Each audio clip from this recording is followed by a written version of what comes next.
Great talent wins games. Great stories win hearts. A captain's armband tightens on a forearm. Floodlights bleed into the Munich night.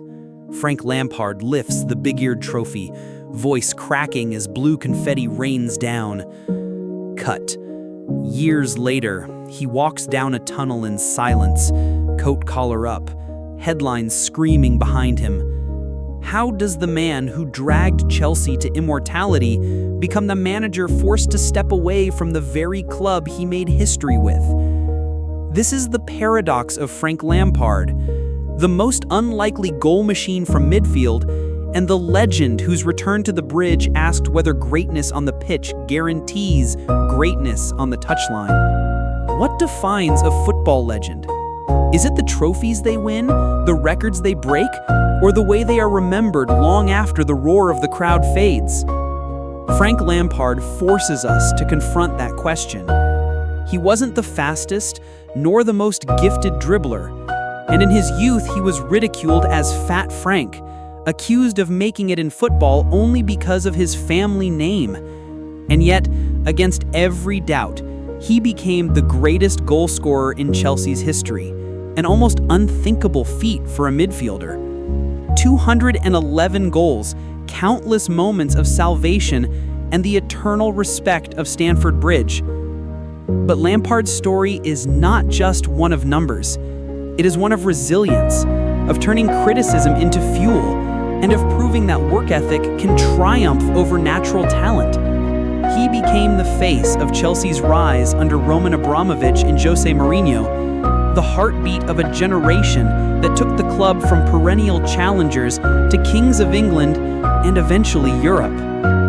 And still, there is a twist in this tale. For the same man who defied expectations as a player would later struggle in the dugout, raising a haunting question: can a great player ever truly transform into a great manager? Lampard's life in football is a paradox.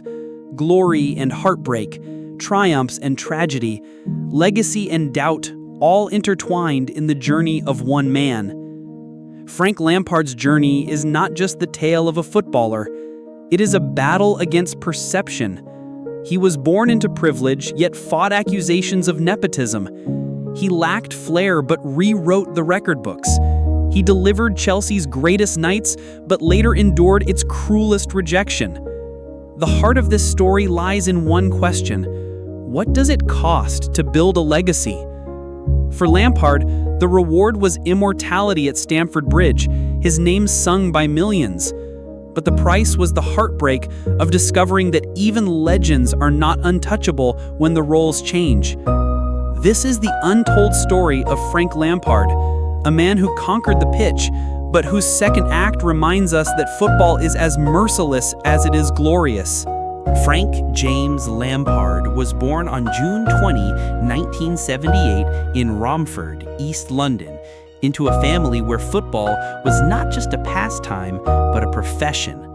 His father, Frank Lampard Sr., had been a loyal servant to West Ham United for nearly 2 decades, while his uncle, Harry Redknapp, would go on to become one of English football's most colorful and influential managers. From the very beginning, young Frank carried the weight of expectation, not merely to play, but to uphold a family legacy. Growing up in suburban Essex, Lampard was neither the tallest nor the quickest among his peers. At school, teachers praised his intelligence. He was academically sharp and even considered one of the top pupils in his class. But what set him apart on the playground was something less obvious than dazzling skill: his obsession with practice. Friends recall him staying behind after school, kicking a ball against the wall until darkness fell. If others relied on talent, Lampard relied on repetition. Yet even with football in his bloodline, nothing came easy. Being the son of a West Ham legend made him both privileged and vulnerable. To some, his path seemed guaranteed. To others, he was just another Lampard, a boy who would be handed chances he didn't deserve. Frank was acutely aware of the whispers, and from an early age, he carried a quiet determination to silence them. In youth matches, he was not the most graceful, but his discipline stood out. Coaches noticed how he would run harder in the final minutes, how he never stopped demanding the ball. His father instilled in him a toughness, while his uncle gave him tactical insight. Football was family, but for Frank, it was also personal. He was determined to carve out his own identity, to prove that he wasn't riding on anyone's coattails. By his teenage years, Lampard's future was no longer in doubt. West Ham's academy would take him in. What no one could predict, however, was how much skepticism would follow him once he stepped into professional football. Lampard's formal journey into professional football began at West Ham United, the club where his father had built his reputation. In 1994, at just 16, he signed as an apprentice in the youth system. Almost immediately, his presence sparked controversy. Many fans dismissed him as a product of nepotism. The manager, Harry Redknapp, was his uncle, and his father was still on the coaching staff. At matches, some supporters openly questioned why this overweight average lad was being pushed into the first team. For a teenager trying to establish himself, the jeers were a heavy burden. His debut came in January 1996 against Coventry City. It was not the stuff of dreams. Lampard entered as a substitute and barely touched the ball. Weeks later, he broke his leg in a reserve game, delaying his progress further. For critics, it was vindication of their doubts. For Lampard, it was fuel. During recovery, he devoted himself to strength training and conditioning, laying the foundation for the remarkable stamina that would define his career. By the 1997-98 season, he began to prove his worth. Though still raw, his knack for late runs into the box was evident. He scored his first West Ham goal in November 1996 against Barnsley, and over the next 2 years, he became a regular starter. Yet skepticism persisted. Redknapp often defended him publicly, insisting that Lampard's inclusion was based on work ethic, not family ties. In one infamous fan forum meeting, Redknapp bluntly told supporters that Lampard would go right to the very top because of his mentality. The defining moment of his West Ham stint came in 1999, when the club finished 5th in the Premier League, their best league position in decades. Lampard, alongside young stars like Rio Ferdinand, Joe Cole, and Michael Carrick, formed part of a golden generation at Upton Park. But while Ferdinand and Cole dazzled with natural flair, Lampard remained the unsung worker, the engine who kept running long after others had faded. In 2001, amid West Ham's financial troubles and growing tension with supporters, Lampard made a career-defining decision. He left for Chelsea in an £11 million move. The transfer was deeply unpopular among West Ham fans, who saw it as betrayal. For Lampard, though, it was liberation, a chance to step out of the shadow of nepotism and prove himself on a bigger stage. What no one could foresee was that this move, greeted with bitterness in East London, would mark the beginning of a transformation. At Chelsea, Lampard would no longer just be the son of Frank Sr. or Redknapp's nephew. He was about to become something far greater. When Frank Lampard arrived at Chelsea in the summer of 2001, he was not yet the world-class midfielder history would remember. Signed for £11 million, a hefty sum at the time, he was seen as a solid addition, but few predicted greatness. His early years at Stamford Bridge were steady rather than spectacular. He worked tirelessly, rarely missing a game, but the criticisms that had followed him from West Ham lingered. Was he technically limited? Was he too one-dimensional? The turning point came with the arrival of Roman Abramovich in 2003 and, crucially, Jose Mourinho in 2004. Mourinho saw something in Lampard that others had overlooked: a relentless drive, an unshakable mentality, and a knack for timing his runs into the penalty area. While others saw a midfielder of ordinary skill, Mourinho recognized the extraordinary consistency hiding beneath. Lampard quickly became the beating heart of Mourinho's Chelsea. The 2004-2005 season was his true breakthrough. Chelsea stormed to their first league title in 50 years, and Lampard was central to it all. He scored 13 goals from midfield, including the famous brace against Bolton Wanderers that mathematically sealed the championship. His engine seemed limitless, his discipline unwavering, and his leadership undeniable. Suddenly, the once-mocked Fat Frank was the embodiment of professionalism. Recognition soon followed. In 2005, Lampard was voted Football Writers Association Player of the Year and finished runner-up to Ronaldinho in the Ballon d'Or, an astonishing achievement for a player once derided as average.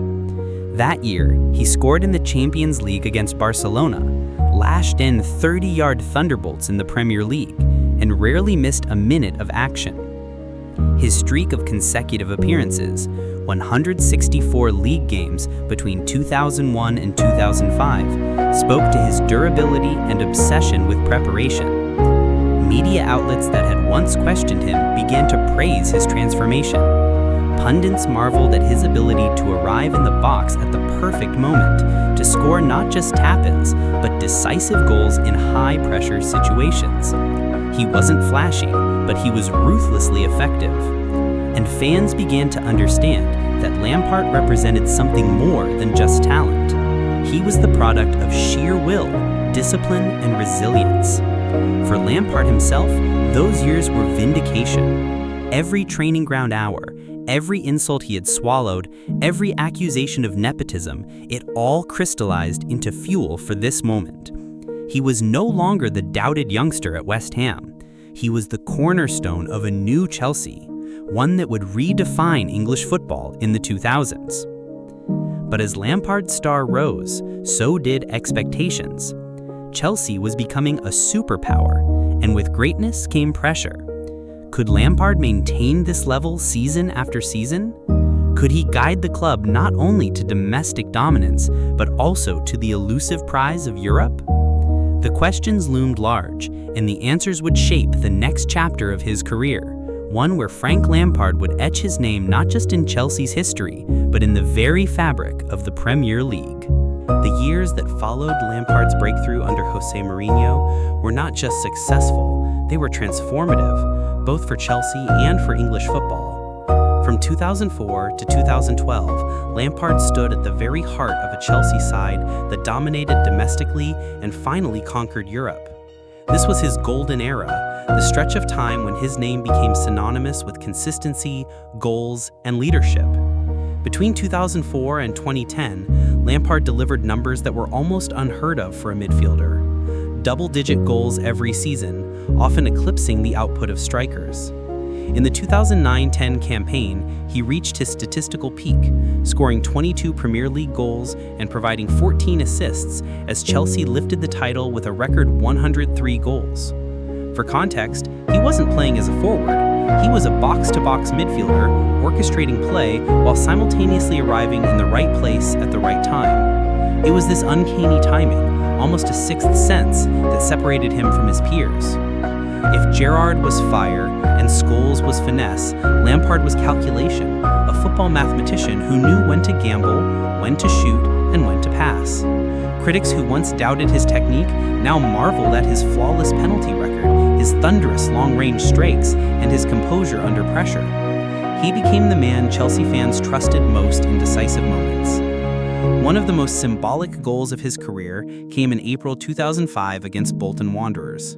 With Chelsea on the brink of securing their first league title in half a century, Lampard burst through on goal, rounded the keeper, and slotted the ball into the net. Moments later, he repeated the feat. 2 goals, a league crown, and the coronation of Chelsea's new era, all delivered by Lampard's boots.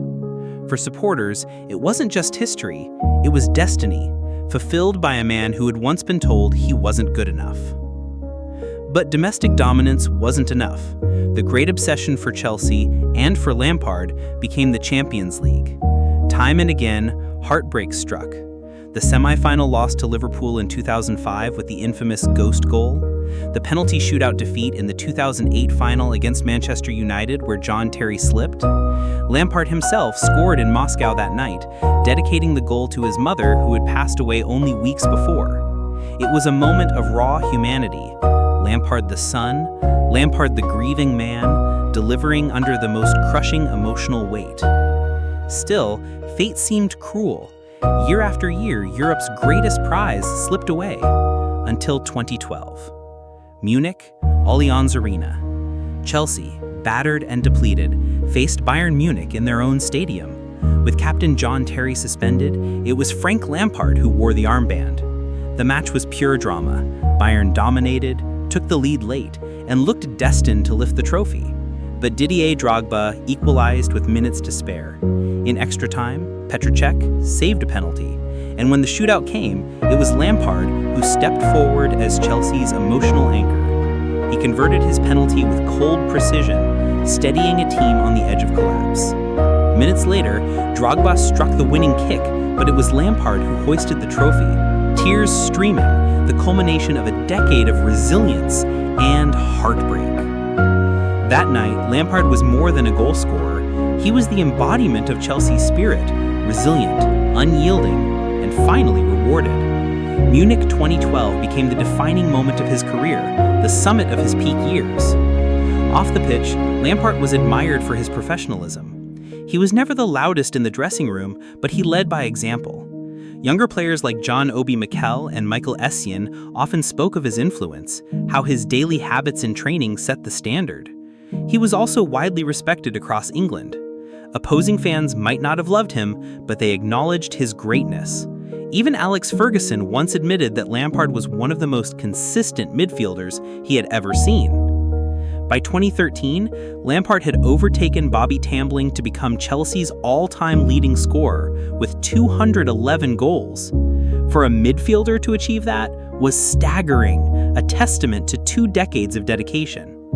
And as his hair began to gray and his legs began to tire, his legend was already secure. But football, as ever, is unforgiving. Even for icons, decline is inevitable. As Chelsea prepared for new eras and younger stars, the question arose, how would Lampard's story continue once the peak had passed? For all the glory he delivered to Chelsea, Frank Lampard's final chapters as a player were marked by bittersweet departures and uneasy transitions. By 2013, age had begun to weigh on him. Though he remained a model of professionalism, Chelsea's squad was evolving. Younger midfielders like Ramirez and Oscar were emerging, while the club prepared for life beyond its icons. In 2014, after 13 seasons, Lampard's contract expired. For the man who had given everything, there was no fairy tale extension. The separation was respectful but cold, a reminder of football's ruthless nature. Lampard announced he would join New York City FC in Major League Soccer, but a twist soon followed. Because the MLS season had not yet begun, Lampard signed a short-term deal with Manchester City, Chelsea's rivals, and domestic powerhouse. The sight of Lampard in sky blue was surreal for fans who had idolized him in Chelsea blue. And yet, as fate would have it, he scored against Chelsea in a Premier League clash at the Etihad, refusing to celebrate, apologizing with his hands raised. It was a haunting moment. The legend who had carried Chelsea for over a decade, now cutting them open as an opponent. Supporters forgave him, but the image lingered as a symbol of football's cruel ironies. Lampard retired from playing in 2017, closing a career that had spanned over 2 decades with 648 appearances for Chelsea, 3 Premier League titles, a Champions League, a Europa League, and countless domestic honors. But even in retirement, the itch to compete never left him. His next act would take him into the dugout. In 2018, Lampard began his managerial career at Derby County in the Championship. Many viewed it as a bold move, skipping the usual apprenticeship roles and diving into the pressure cooker of England's second tier. To his credit, he impressed. Derby played attractive, high-energy football, and Lampard guided them to the playoff final, narrowly losing to Aston Villa. His reputation as a young, promising manager grew, and Chelsea, facing a transfer ban and in need of a figure to steady the club, came calling. Appointed Chelsea manager in 2019, Lampard's return was emotional. Supporters welcomed their hero back with open arms, romanticizing the idea of one of their own leading the club through turbulence. Against the odds, he delivered a top 4 finish in his first season, promoting youth talents like Mason Mount, Tammy Abraham, and Reece James. It seemed Lampard was writing a new chapter of triumph, but the fairy tale cracked quickly. In his second season, despite heavy investment in new players, results faltered. Lampard's tactical limitations were exposed, critics questioned his man management, and Chelsea slipped down the table. By January 2021, the same club where he had been immortalized as a player dismissed him as a manager. The pain was visible. Lampard admitted he was hurt, but insisted he would return stronger. Yet subsequent spells at Everton and then a second short stint as Chelsea caretaker in 2023 only deepened doubts about his coaching credentials. At Everton, he struggled against relegation battles. At Chelsea, he oversaw one of the worst runs in the club's modern history. The contrast was brutal. The man who once embodied certainty and reliability as a player now seemed adrift as a manager. For Lampard, this stage of his journey was a reminder of football's brutal symmetry. The very qualities that made him great as a player, discipline, resilience, and drive, did not automatically translate into managerial success.